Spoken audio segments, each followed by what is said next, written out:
What's good, y'all? Welcome back to another episode of the Paycheck podcast. This is the best hip-hop podcast on the planet. I know I might be gassing it, but whatever. I'm going to call it the best hip-hop podcast on the planet. I am your host, Justice. I used to be Pay. And, if you got something to do, if you got some homework to do, if you're studying for a test, if you got, a couple more hours left on your shift, just go ahead and pop this into your ear. I'm just going to be talking about some hot topics going on in rap, specifically these three topics. I'm going to talk about drill and how it's kind of a self-eating subgenre, and how it's kind of the fast food of rap. I'm also going to talk about mainstream trap music and how it's getting a little stale. And then I'm also going to talk about Polo G and his upcoming album. And so this may end up being a long episode. This may end up being not too long. I may end up talking about a couple extra things, but that's what I'm really going to be focusing on in this podcast episode.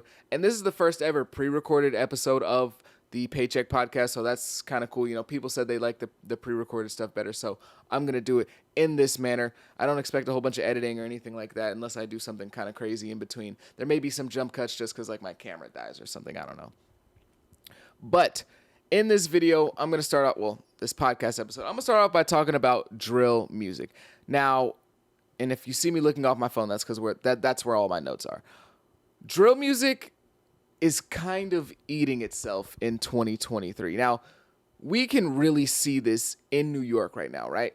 New York drill, starting back in 2020, 2019, really got lit. Out of nowhere, New York drill was just the hottest thing around, specifically in Brooklyn. But now we've moved into an era where, the Bronx got really hot, and then Harlem, and, New York drill has just been going crazy for maybe about 3 years now, really booming. But it's getting to a point now where it's starting to kind of flatten out. Now, this is a weird comparison, but drill music, in my opinion, is kind of like a soda, right? It's kind of like a personal soda. Not like a big 2-liter, but like a personal little soda you'd buy from, I don't know, Circle K or something, right? When you first get it, it tastes great. It's super sharp. It's super fresh. You taste the bubbles. It's great, right? The next day, let's say you don't finish it all in one day. You go back, you put it in the fridge, you come back to get it the next day. There's a 50-50 chance that soda is still even decent. It's probably not going to be super fresh, super sharp, but it's still drinkable, right?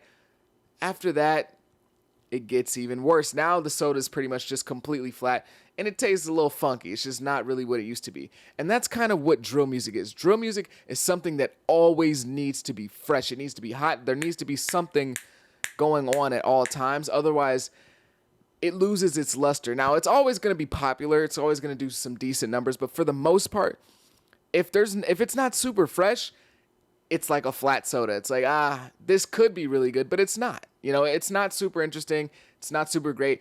Drill music has to happen in a flash. Drill music is like a strike of lightning. Bang, it's hot. And, it goes crazy for a couple months. And there's some new artists that rise up and a whole bunch of new stuff that comes with it. But overall, drill music is a very fast-moving subgenre of rap. It's very much recent now.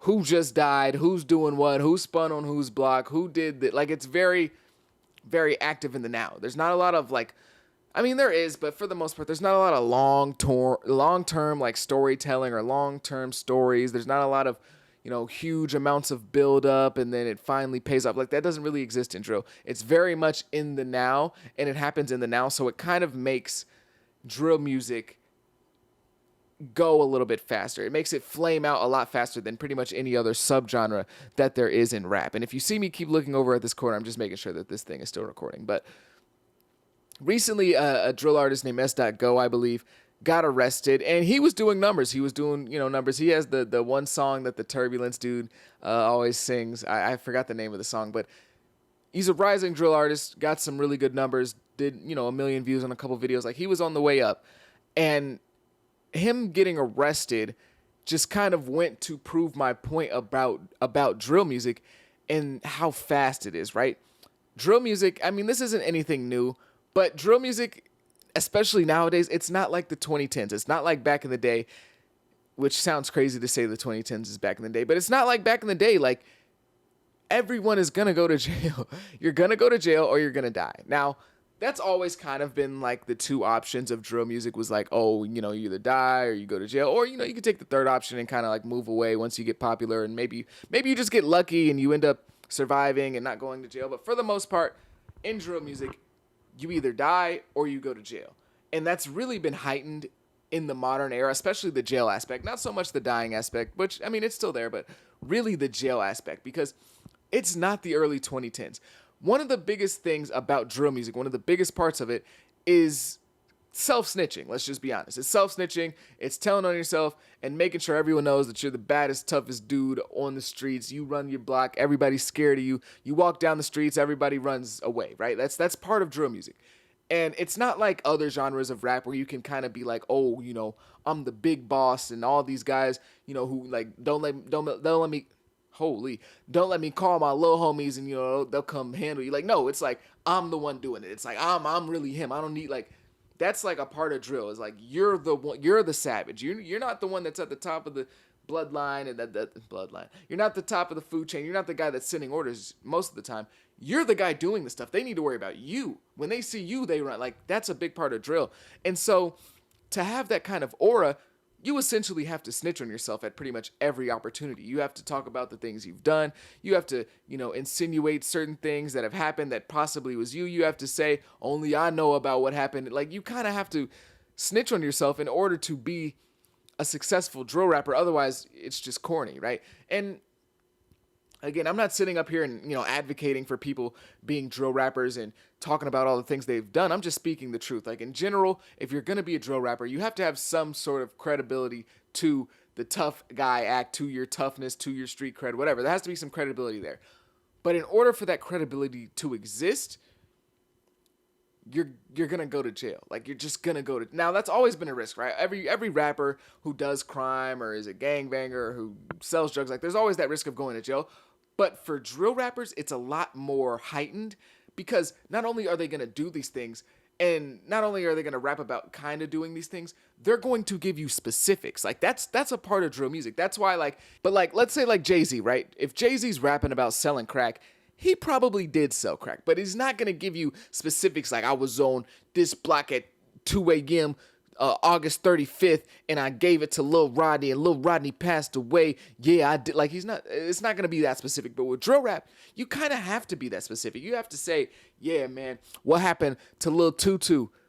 Hey, only the real ones know what happened to Lil Tutu. Shh, we ain't gonna speak about Lil Tutu. Y'all don't know who made Tutu World. Like, they're gonna say stuff like that. They kind of have to incriminate themselves, and they got away with it. Drill rappers got away with it in the early 2010s because the police just weren't on social media like that. And in a lot of areas, they really didn't care. I'll also get into like the geographical sense of it. But in terms of like social media, cops, like, they were using it, but they weren't using it like they are today. Like, the cops have your Twitter, your Insta, they have all that pulled up at any moment of the time, any moment of the day. So if you're committing crimes, they know about it. If you're going to talk about it on social media. But now, it's gotten worse, right? Back in the early 2010s, people was killing people and then going on Twitter and talking about it. Oh, look, King Von, somebody would die. He'd be like, oh, guess who just died? Like, they could do that stuff back in the early 2010s because social media was still kind of new and cops didn't really know how to use it. They know how to use it now. So if you're on social media, if you're talking about, yeah, we did this and I did that, and, you know, they're rapping about certain things that happened in songs, it's eventually going to catch up to you. Like, it just always is going to eventually catch up to you. And that's why modern drill is kind of eating itself because these rappers can't really exist. Drill rappers can't really exist in the modern times if they're actually doing the things they're saying. Now, maybe they are, and maybe they're just criminal masterminds and just have been avoiding the police. But if you're actually doing the things you're talking about in your music, more likely than not nowadays, they're going to catch up with you. They are, especially the drill rappers, because they're so vulgar and they're so blatant about it. They're so hit the hammer right on the head. Like, they're not just going to kind of insinuate. They're going to put themselves out there. They're going to really lean into it. So drill rappers, as it exists today, can't really exist like they could back in Chicago back in the day. And also, the drill scene in New York is going to be a lot different from the drill scene in Chicago because the police is a lot more strict in New York. In Chicago, I'm going to be honest, if you really had to ask me, gun to my head, did the police care about these drill rappers and these killings? I would say no. I don't think they gave a damn. I think they were kind of at a mindset where it was like, hey, these rappers are going to kill each other. We're not really going to be able to get any witnesses. They're not going to talk. We probably aren't going to be able to find that much, evidence if we really look into it. It's a waste of money. It costs thousands of dollars to do these investigations, to build these cases. and then we're also risking our officers' safety going in these neighborhoods. Like, they just kind of came to the conclusion that, hey, if we have a very obvious case, we'll go for it. But if it's going to take some investigating, some talking to witnesses, some, talking to local businesses in the area, talking to people around the neighborhood, they were just kind of like, it's not really worth it. Like, I think to a certain extent, they kind of just let a lot of that stuff happen in Chicago. But New York is not going to do that, because New York is very strict. They're gonna be on it. They're watching all these drill rappers. They're watching you. If you're a drill rapper and you're seeing this, they're watching you. Even if you haven't really done anything, if you're talking about the stuff that drill rappers typically talk about, they're watching you. I promise you they are. They're looking at your social media. They're listening to your music videos. They're watching this. They're looking at that. They're seeing who you're hanging out with. So not only is it a timeline difference in terms of like, oh, the police are now using social media, but it's also a geographical difference. New York's police officers and their police department is going to be heavily invested in this, because it's a reflection of the city that they don't want. Because when you think about Chicago, most people now, they're going to think about shootings, guns. They're thinking about drill rappers, and New York has a reputation to hold up, so they're going to be on it. They're looking at these rappers, and they also have very strict gun laws, so they're going to be trying to put these rappers in jail badly. They want to so bad. They want to put these rappers in jail so badly. So drill can't really exist like it could have back in the early 2010s. But also, I'll also say this. I'm not going to say everybody that's not in jail or that's not dead, that's a drill rapper, is fake, but it's just like, your time is probably coming, brother. Like, I'm just keeping it real. Your time is probably coming. Like, that's just the truth. Like, you can't be flexing about killing people and doing, like, you can't do that anymore. It just doesn't work. So the ones that are really doing it, you're going to see them start to get arrested, go to jail. And I'm not saying that you have to do that if you're a drill rapper. It's smart, obviously, not to. Like, if you can just rap about it and get away with doing that and nobody really questions it, do that. I don't want anybody committing crimes and killing people and stuff. But I'm just saying, the ones that really are doing it, they're going to be going to jail. And you really only have three options. As a pop-in drill rapper, you're either going to go to jail, you're going to die, or you have to leave the situation. And then I guess maybe there's a fourth option, that you're just a criminal mastermind who just gets away with everything. But it's really those three, if we're being honest. You either go to jail, you die, or you leave. So, I mean, and of course, if you leave, people are going to be like, he left his hood, bro. He not sticking to the guys. He not sticking to the code. He switched up. You could look at Chief Keef. Chief Keef got on, he got lit, and he got the hell out of Chicago. He got the hell out of Chicago. I know people are going to be like, bro, Chief Keef has warrants. Still, if Chief Keef really wanted to be there, he would be there. But guess what? He's not an idiot. If you get big, they're going to get the hell out of there. Otherwise, you're going to go to jail, or you're going to die. Or you're going to keep playing these kind of monkey see, monkey do, chase me around games where eventually it will catch up to you.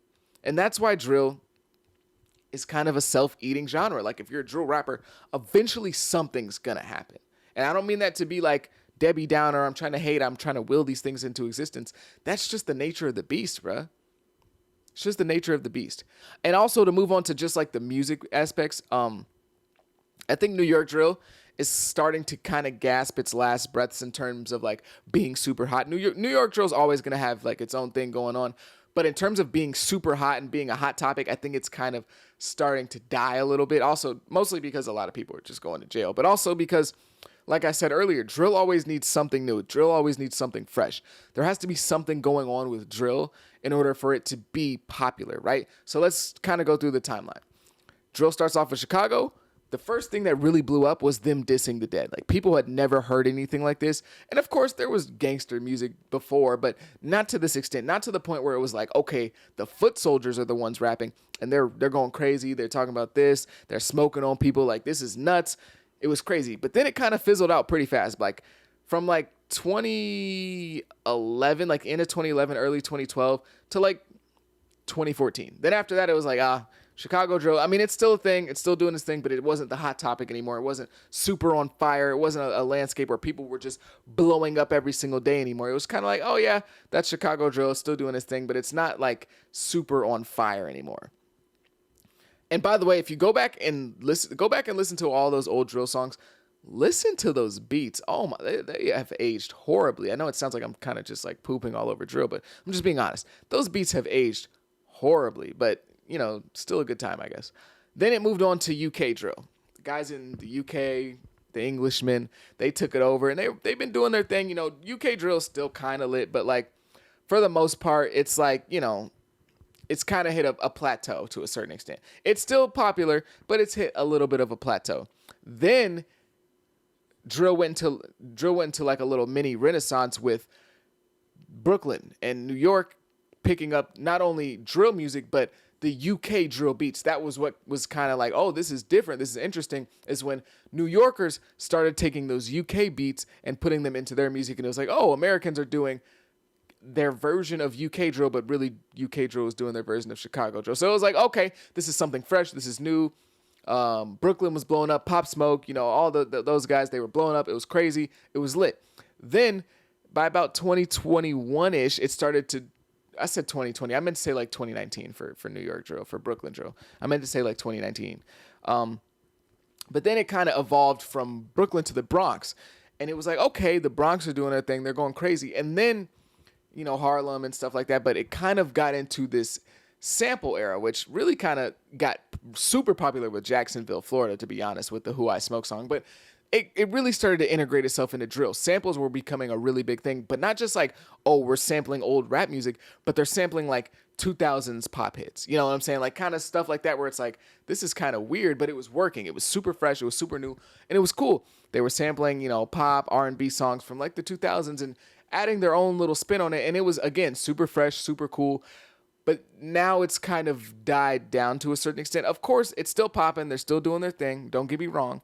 But New York drill is kind of starting to, drown a little bit. You know how when you're swimming and you start to drown and you're kind of going above the water and you and you go back under, and you go back. It's kind of doing that, right? It's not dead. I'm not saying it's dying, but it's definitely kind of falling off in terms of how hot it is. Of course, there are going to be people like Didi Osama who's still going to do their numbers, but for the most part, overall, New York drill is kind of plateauing, just like Chicago drill eventually did, just like UK drill eventually did. It's plateauing. It's hit its peak, and it's honestly, I won't even say it's plateauing. Honestly, it's kind of dipping, to be honest.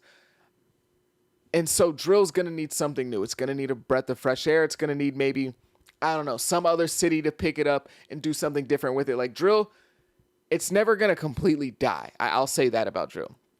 Just because there's always going to be conflicts, gang conflicts, gun violence. Like that's always going to be a thing. So drill's going to bounce around. I don't know where it's going to go next, but it's not going to completely die, but it is definitely about to hit a dead period, in my opinion. It's really slowing down. The hype train for drill music is really slowing down as of right now. And eventually it's going to almost completely stop. And then it's going to reboot itself like it always does. Somewhere else, maybe in California, I don't know, somewhere where they're Texas probably, I don't know. Drill is going to be, fine in terms of as a genre, and it's still doing its numbers, don't get me wrong, but I think drill is kind of eating itself at the moment. New York drill specifically, just because, for one, again, like I said, they need something fresh all the time. Drill can never just be like, oh, it's an established thing, and, it's just no, there has to be something fresh, there has to be something new, and also, New York just doesn't have the legal system in place for drill to really thrive for a long period of time, just because they're so strict on everything. They're strict on, like, literally a drill rapper can get caught with a gun in their coat, and that's 3 to 5 years. That maybe even more. Like, so they just have such strict laws that the fact that drill exists there in the first place is kind of crazy, but eventually it's going to catch up to you. Like, the New York legal system is just so strict that eventually it's going to catch up to these rappers and they're going to go to jail, or, of course, there's always the death option. But yeah, I think New York drill's kind of gasping its last couple of breaths before it becomes, a strict plateau from here on out. And, of course, it'll have ups and downs if, somebody blows up from there, or K-Flock comes home and beats his case and goes crazy. Like, there's always things that could happen. But as a whole, I think it's kind of hit the point where it's just gonna go like this for like the rest of eternity until drill pops up somewhere else. Maybe it'll be like in Louisiana. I don't know. But yeah, that's probably pretty much everything I had to say about drill music. And if you disagree, leave a comment, whatever. I'm gonna move on to mainstream trap music and how it's getting kind of stale. Now, this has been a conversation that's really been blowing up recently. A lot of people have been making YouTube videos like, "Oh, rap is boring, rap sucks," and it's been a narrative that's been spread around a lot. But I don't think it's really a fair narrative, because it's acting like drill music is, or not drill music. Sorry, I just said drill music like a billion times, so now I'm still thinking about it. But it's not a fair conversation to rap because it's acting like trap music is the only rap that exists. It's acting like, Lil Baby, Lil Durk, 21 Savage is the only music that, like, okay, I think it's a little over exaggerative when it comes to talking about rap as a whole, but definitely I will say mainstream rap is getting a little stale. And honestly, it's getting repetitive as well. It's like a lot of these rappers, even completely different artists, a lot of these rappers are starting to bleed into each other. It's like I listen to a Lil Durk song, it sounds like a Future song, it sounds like a Lil Baby song, it sounds like it's bleeding into each other to a certain extent. Like it's getting to a point where everybody is really kind of starting to sound the same in mainstream rap, in mainstream trap music. Not everything. Obviously, rap is too big of a genre to say that all rap sounds the same. If you say all rap sounds the same, you just need to expand your taste. Like it's really not that hard. But yeah, I think it's really starting to kind of get a little boring, to say the least. And I think it's so funny that, honestly, not only fans, not only music critics or analysts, whatever you want to call them online, we're not the only ones acknowledging it. It's also other rappers. Like, other rappers are consistently like, oh my gosh, the rap game is so boring. The rap game is so dead. And it's it's funny because they're all saying this as like the rollout to their albums. Like a lot of them are like dropping a project like, man, the rap game just ain't like it used to be. It ain't hitting the same. These dudes is soft. The music is trash. It's boring. I'm about to mess up the game. And then they go and drop the exact same generic rap music that everyone else is dropping. Like they say all this stuff, and then they do the exact same thing that they were talking about. It's really funny, but it's even being acknowledged by the rappers at this point. So I will say it is getting stale. I don't think rap as a whole is in like a bad spot quality wise, but just like mainstream trap music is just really getting kind of boring. It's just like the same old song and dance over and over again. And this is a very interesting comparison that I kind of want to bring up. I feel like rap right now, this mainstream trap era, it's getting towards the end of it, but it's also in its low key like 2014 space, if you get what I'm saying. Now, if you were alive back then, you know that swag rap was a thing, right? Swag rap, snapbacks and tattoos, all that stuff, Chris Brown, like you know what I'm talking about. And if you go back and listen to those songs, even though I still love that era because that's what I was growing up on, a lot of those songs towards the end really started to sound the same. And DJ Mustard was giving everybody damn near the same beat. Like it was like a trend on TikTok, like playing those songs and being like, man, all these songs sound the same.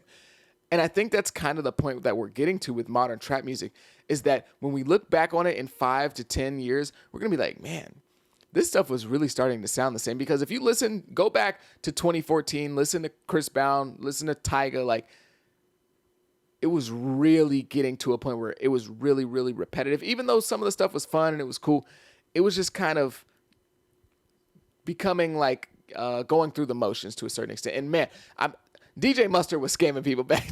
I swear he was giving everybody the same beats, but we're kind of in that space. Whoa, that was like a weird lisp thing. We're kind of in that space of trap music right now where it's like we're getting towards the end. And I think that not just trap music as a general like thing, but like the way that it's been done over the past like 7 to 8 years, we've gone about as far as we can go with that. And that's no longer going to be the most popular style of music for rap in about a couple years. I think we're about to hit a curve. We're about to hit a big turn.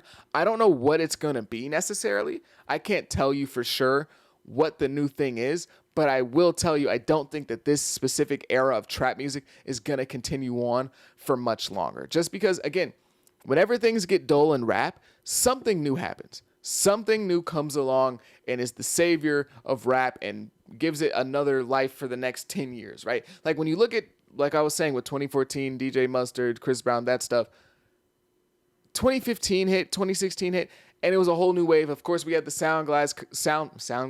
the SoundCloud guys coming up, but we also had this new era of trap music, and it was completely different from the stuff that they were doing in 2014, 2013, and it was a new era, and it was fresh, and it was new, and it gave life to hip-hop for another 10 years, and I think that that's coming again.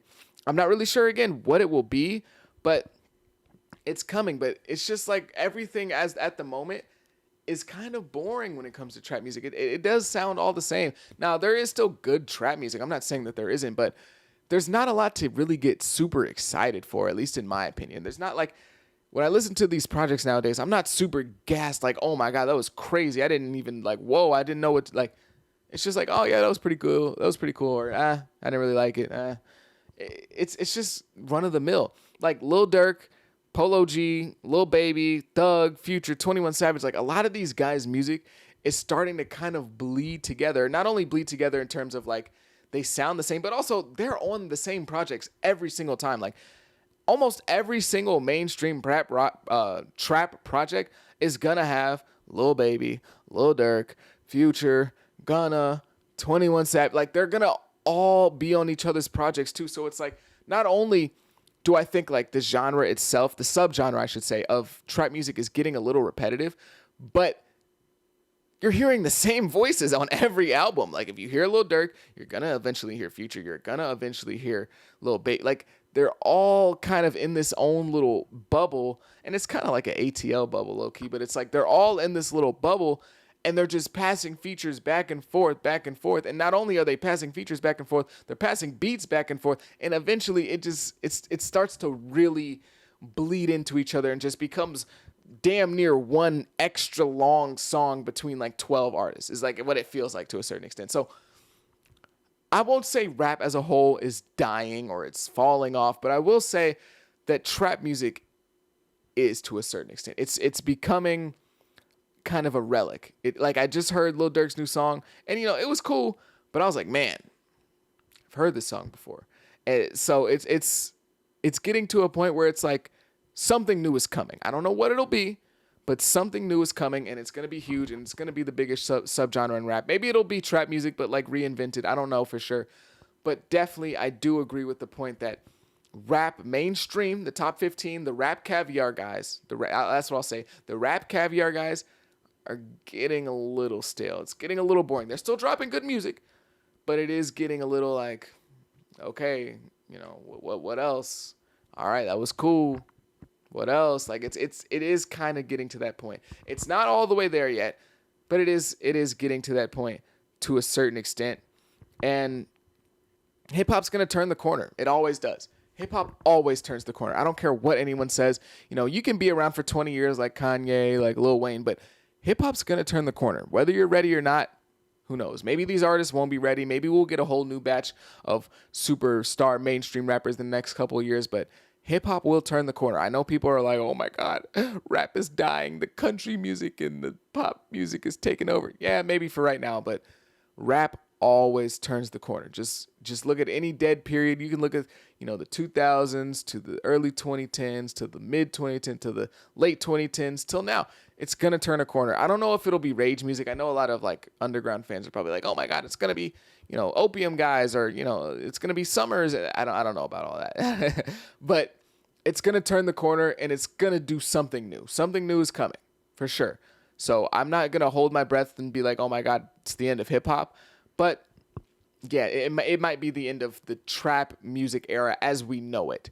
It may be the end of that, but And now to kind of move on to my last point, which is Polo G. Actually, no, not to move on to Polo G. I want to also bring up the fact that this is kind of funny, but the fans as well, I won't say that they're like all the way off of mainstream trap music, but they're getting kind of disinterested. Like I said, it's getting to the point where it feels like the same old song and dance, the same old routines. And if you look at these numbers recently, it's not been pretty. It really hasn't been pretty for a lot of these rappers, a lot of these trap artists. You look at somebody like Kodak Black. Kodak's last project sold like 20K. It was like 21 or 22 or something. Trippie Redd just sold like 38K. Now, I know he does his singing thing and stuff, but still, I would classify him most of the time as a trap artist. Thug just sold 88K, which that's not bad, but like for Thug, he should probably sell a little more. Durk just sold 120, which is great, but for how hot Durk is, or at least was when he dropped his album, I felt like he should have at least, or not at least, but I felt like he should have sold 150. I felt like that was his time to kind of break through the glass ceiling and sell 150. So it goes to show that even if you are extremely hot right now in this modern trap era, you're not going to do the numbers that people were doing, maybe a couple years ago or, a little bit before that, just because it's getting a little tiring on the fans. It's wearing on them. It is. I know the rappers don't want to hear that, and they all have main character syndrome, which I understand. Like if you take yourself out of the hood and turn yourself into a multimillionaire, I'd probably have main character syndrome too. But they all kind of have main character syndrome and think that they're so much different than everyone else, but in reality, they're really not. So it's like they have to really look at it from the perspective of like, man, fans are getting kind of tired of this. And again, that I don't know, maybe they won't evolve, maybe they will, but something's coming. Something's coming, and the numbers are reflecting the fact that the fans want something new. It may not be like super drastic, oh my God, rap sucks, but they're not diving to go listen to these albums anymore. They're not seeing that these names are popping up and going, oh my God, I got to put my headphones on and hold on. We're just not at that point in time with trap music right now. So I do think something's coming, and I think that the fans are getting a little tired of this same old song and dance. So I don't know what it's going to be. Maybe it's Yeet. Maybe, I don't know. But I will say that this kind of overall fatigue, that was really gross. This overall fatigue that everyone is seeing in hip hop right now is mostly due to this trap era getting a little stale, in my opinion. I don't think rap as a whole is getting stale. I think that the mainstream rappers all being trap artists that use similar beats and use similar flows, I think that that's gotten stale and it's exhausted us, and I think that we're ready for something else. And I think it's coming. I don't know what it is, but yeah. And kind of to transition to somebody who would kind of fit into that category is Polo G.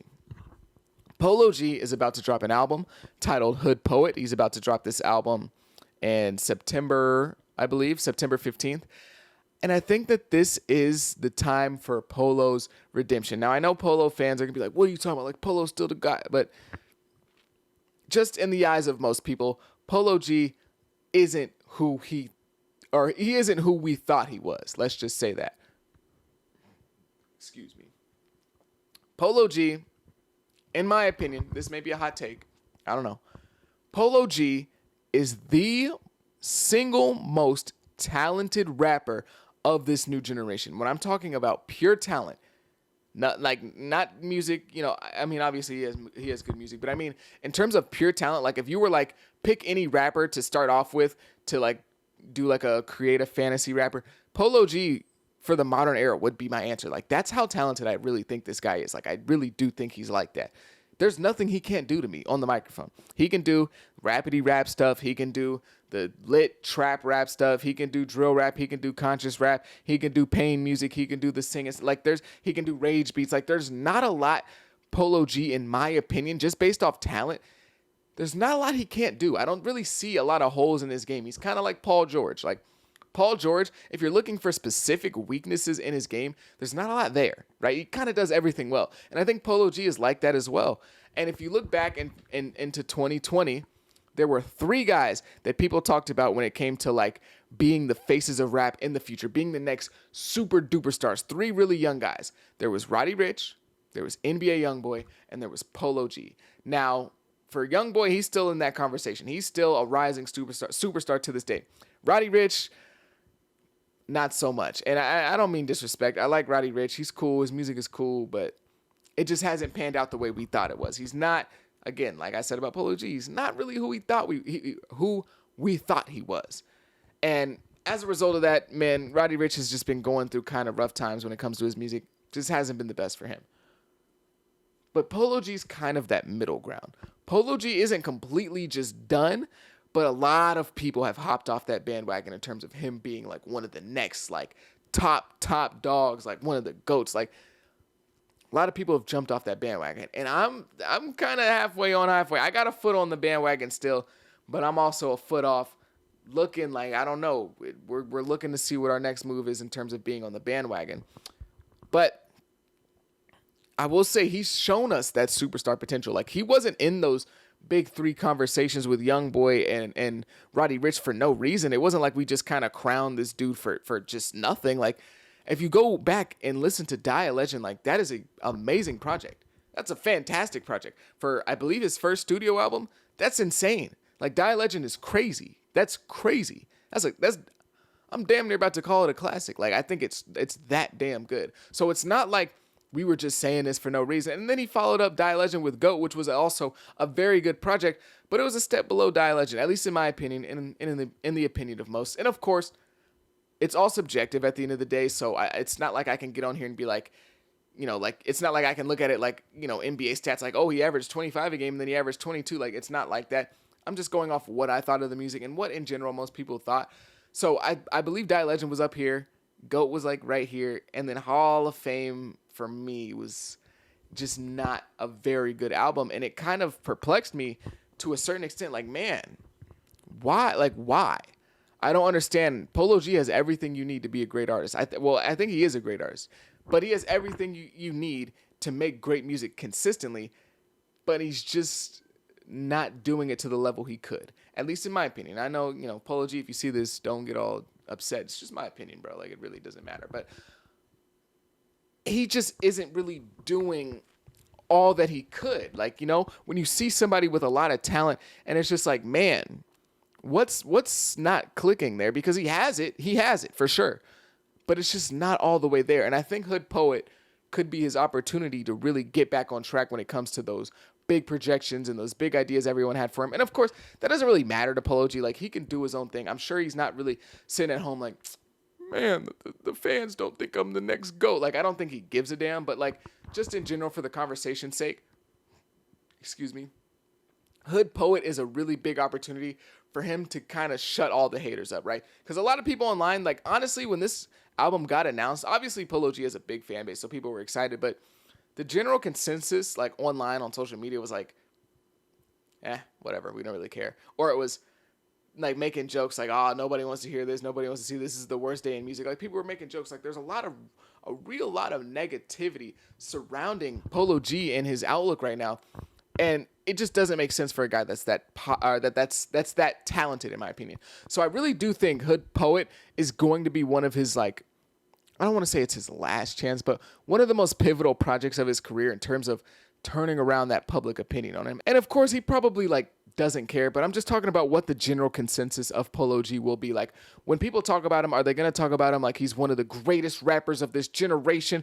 Or are they going to talk about him like, oh, yeah, he was cool, he dropped a couple decent albums, but he kind of fell off? Like, what is the conversation around Polo G going to be? So I think that this album is going to play heavily into that. I think that this is a very pivotal album, especially for me and what I really think of Polo G and how I see everything, like, kind of going for him and where I will rank him amongst this generation. And this project, again, just for me, I can't speak for everybody and what his career is going to do, but just for me personally, this project is kind of going to determine whether Polo G is Tracy McGrady or he's Kobe Bryant. And that's no disrespect to Tracy McGrady, but Tracy McGrady, ultra talented. Kobe Bryant, ultra talented. But you see the difference in the career trajectories. You see the difference in Kobe Bryant's success to Tracy McGrady's success. And again, T-Mac in his prime was a demon. Like, he was him. Like, I'm not saying this to be like, oh, T-Mac was a scrub or something like that, but you could just see two extremely supremely talented guys, but you can see the difference in how their careers played out. Now, obviously, basketball's completely different. It's a team sport. There's a whole bunch of factors that go into it, but that's kind of how I see this project for Polo G. Are you T-Mac or are you Tracy, or are you T-Mac or are you Tracy McGrady? Are you T-Mac or are you Kobe? Because he has it. He has the talent, in my opinion. But when it gets put into execution, when it's time for you to deliver, what are you going to do? Are you going to get eliminated in the first round every year? Or are you going to go to the finals and win rings and compete? And, like, that's kind of where Polo G is, at least in my opinion. That's where I see him. So I am excited for this project, and I'm excited to see what Polo G does because, man, I really do think the guy is super, ultra talented. And like I said earlier, in terms of talent, I think he's the most talented. I mean, of course, you can talk about Youngboy and other people, but in terms of being able to do everything and do it really well and not really having holes in terms of, like, his rap ability, I think Polo G is there. He can freestyle. Like, he can do all of the stuff that you need to be a very successful rapper. I think his talent, like, again, I'm not saying this to be, like, on his meat. I'm just saying this to talk about, like, how I'm not coming from the perspective of somebody that just dislikes Polo G. He has all the talent in the world, but it just doesn't come together like it should. So this is a really pivotal project for me. I'm really looking forward to Hood Poet, and I don't want this to be just like another Polo G album because Polo G, kind of like Youngboy, can get into a rhythm where I feel like Polo G, in all honesty, could go to the studio and make 45, like, in, like, maybe like a 4-hour session. No, that's kind of gassing it. And let's say like an 8-hour session. Let's say he works a full shift. I could see him making 45 decent songs that are all like high enough quality to be dropped. They're not going to do anything crazy, but they're all high enough quality to be dropped. And they all kind of sound a little similar. Like, I feel like Polo G is good enough to where he can just go in the studio and he has a certain style that he can just put out another one. Like, I feel like he has a style to where he can go in the studio and easily put together like 45 songs in like 2 days of just like decent enough to be released. You know, some people will like them, some people won't, but they won't go super crazy in terms of quality. I think he has that in his bag. Like, certain artists can't really do, like, I don't think Playboi Carti can go in the studio and make 40 songs in one day that are all like the same. And, you know, I don't think he has a style like that, but somebody like Polo G could. Polo G could go to the studio and he has his style and his certain like way he does songs down pat so much that he can just go in the studio and just put out another one. Like, he could just do that. But I don't want him to get into that rhythm. I don't want Polo G to get into the rhythm to where it's like, okay, this is just another Polo G album. It sounds, you know, we got the piano, we got this, we got that. Like, I don't want him to kind of fall into that pattern because I'm sure that's really easy to do. And it's really easy to just do what you're already good at or that you already know you're good at. Let's say that. It's easy to do what you already know you're good at. And it's harder to do things that you're not like, okay, maybe this will work out, maybe it won't. Like, it's harder to do that stuff. So I really want Polo G, not necessarily to super experiment. I don't want him to come out and sound like Kanye or sound like, you know, a whole lot of red. I don't need him to do that, but I just want him to give me something a little fresh. I don't want it to sound like Hall of Fame. I don't want it to sound like Die a Legend. I don't want it. Well, I mean, it can actually, you know, I take that back. It can sound like Die a Legend, but I don't want it to just be like, oh, Polo G's just making Die a Legend 2. I don't want it to be like, oh, Polo G's just making GOAT 2. Like, I need him to give me a little something fresh. He doesn't have to do anything crazy, but I really want this album to just do well because I do believe Polo G could be one of the top guys from this generation. I think in 10 years, I could see myself being like, yeah, Polo G was the guy back then. Like, I could see myself in 15 years talking to, you know, my younger cousins or my, you know, I don't know, my little, I don't think I'll have kids by then, but, or at least not kids old enough to talk to consistently. But I could see myself talking to younger people and be like, yeah, man, you don't know about Polo G. Like, you got to go back and do your research on Polo G, man, because he was going crazy. Like, I could see myself talking about him in that manner in 15 years. But it's just like, is he going to deliver? You never really know. I know Polo G has a big fan base, but in my opinion, he is part of that staleness that's kind of there in trap music right now.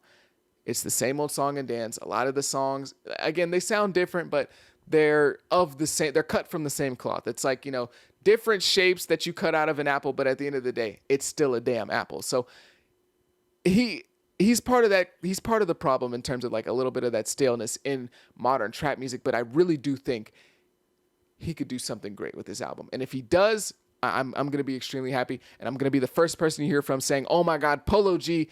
I'm going to be the first one waving the pom-poms for Polo G because I really do want him to succeed. And I like him a lot. And I think he can do some really great music in terms of not just, or also, hold on.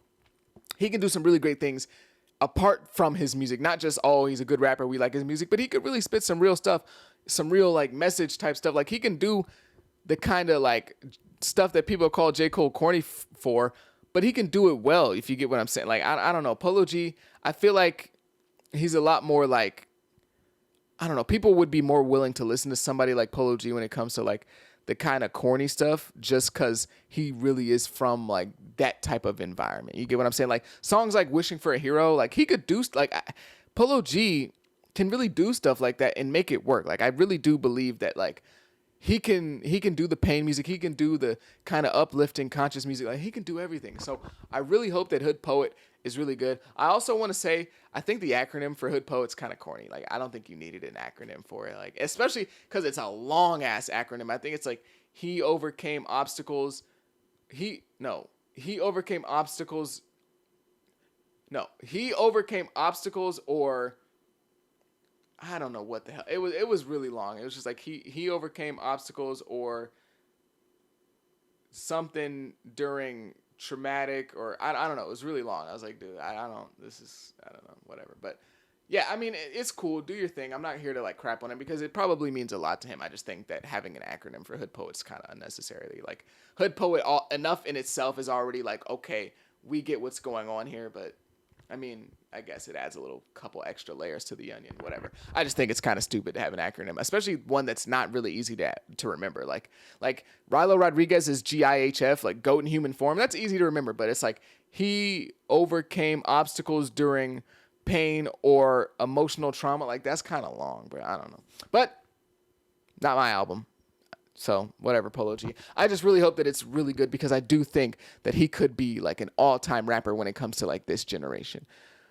But I think that's gonna cap it off for the Paycheck podcast this episode. If you watch this whole thing, I greatly appreciate you. Leave a like, leave a subscribe. Damn it!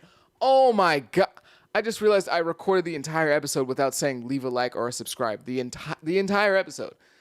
I'm going to make no money off of this video. But yeah, man, if you made it this far, I greatly appreciate it. And if you saw me kind of like peering off to the side a lot in this episode, it's just because I'm making sure my camera is still recording, because a lot of the times it'll just like stop for some reason. I don't know. But yeah, if you made it this far, leave a like, leave a subscribe. I'm not going to make any money from this video. Holy, if this thing gets 3K views and I get 10 subscribers, I'm going to be very angry. But you know, hey, that's the name of the game. But I appreciate y'all. Make sure y'all leave a like, leave a subscribe, leave comments, because if y'all want me to continue this podcast, I need to see some support, man. This podcast takes a lot. It takes a lot of notes. It takes a long time to record and all that stuff. So please show me some love. But if not, that's cool. Whatever. Have a good day. Be safe. Be blessed. Peace.